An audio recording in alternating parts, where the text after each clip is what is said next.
Julian Alvarez envisage de quitter l'Atlético Madrid en raison du fait que sa relation avec Simeone est froide en ce moment.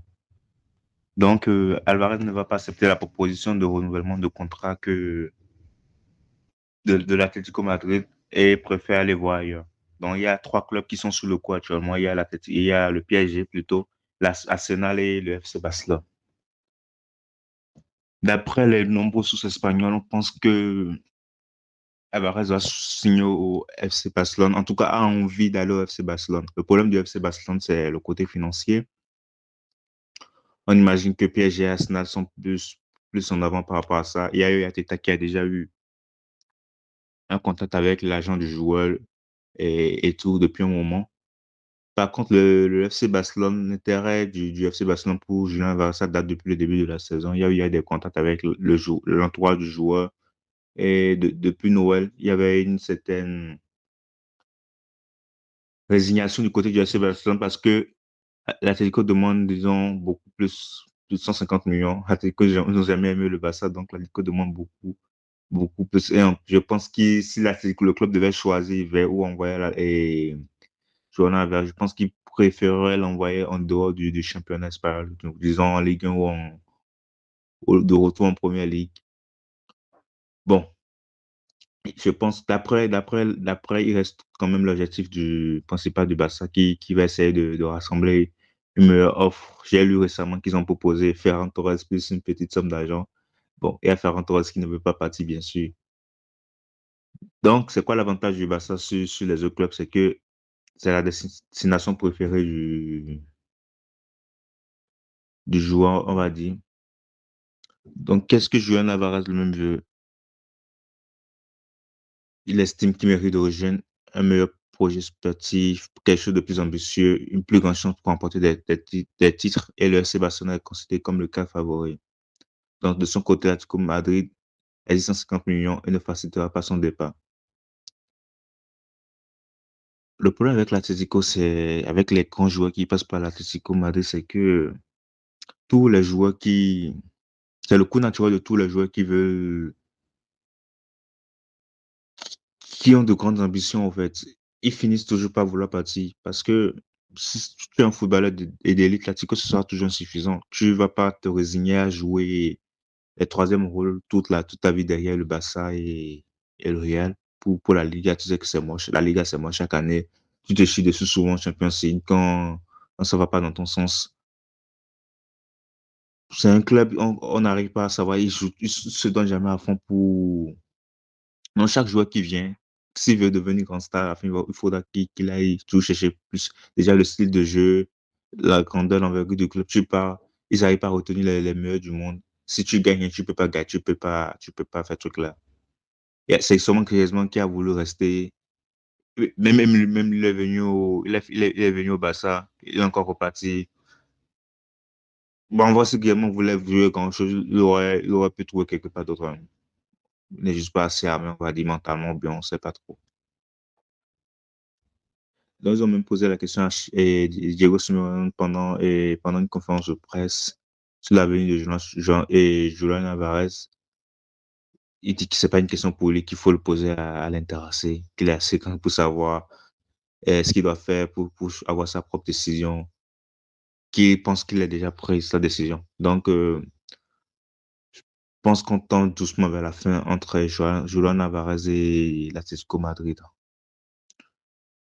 Ben, pourquoi doit-il venir au FC Barcelone? Pourquoi doit-il choisir le FC Barcelone? Il y a un argument pour dire que Julian Alvarez est l'un des meilleurs, donc, du point de vue du FC Barcelone.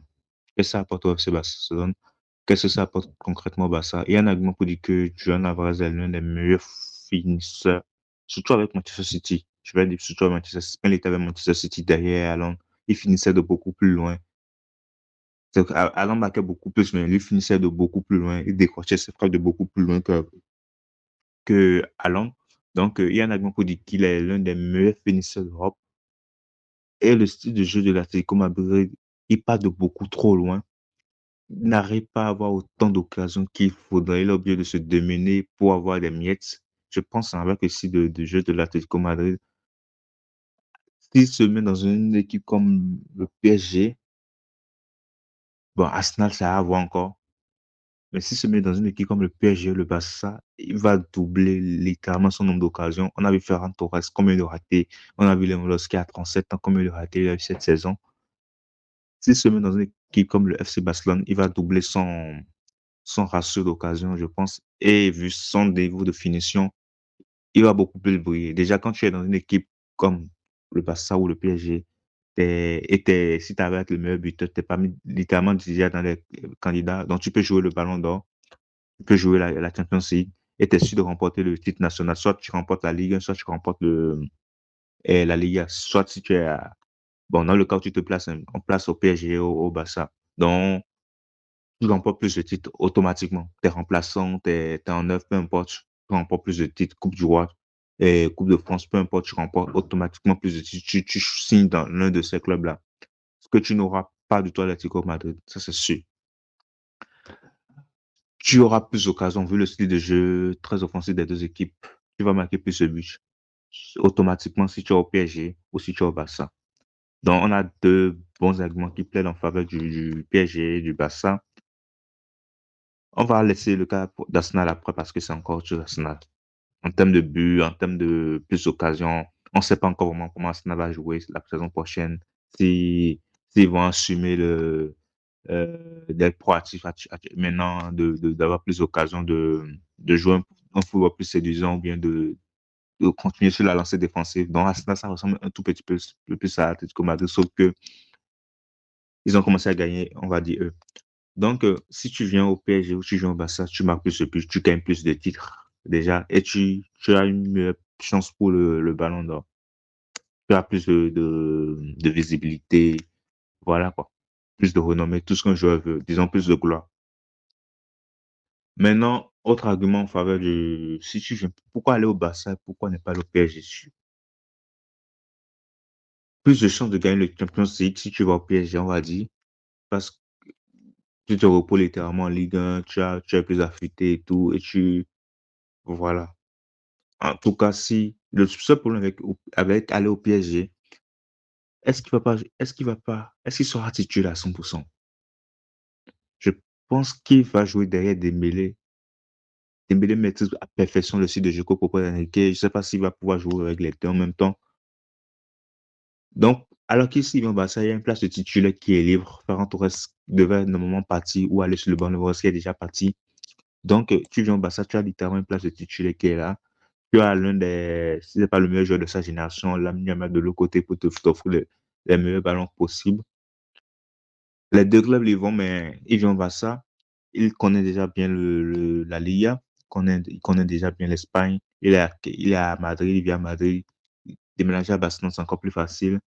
Il a peut-être une meilleure affinité vu sa relation avec Lionel Messi et tout ça. Donc, pour moi, il y a des arguments pour qu'il vienne au Barça. Et bon, d'après le joueur même, c'est son club, c'est sa destination préférée. Donc, et c'est un projet à long terme. Je pense que le Barça marque tellement de buts, le Barça marque tellement d'occasions et sur chaque match. Et il va littéralement passer dans les top 10 des meilleurs joueurs du monde, en fait. Très, très facilement, juste en portant le maillot du Barça avec les médias, tout sera vu. Il passe son nouveau cap tranquillement, en fait.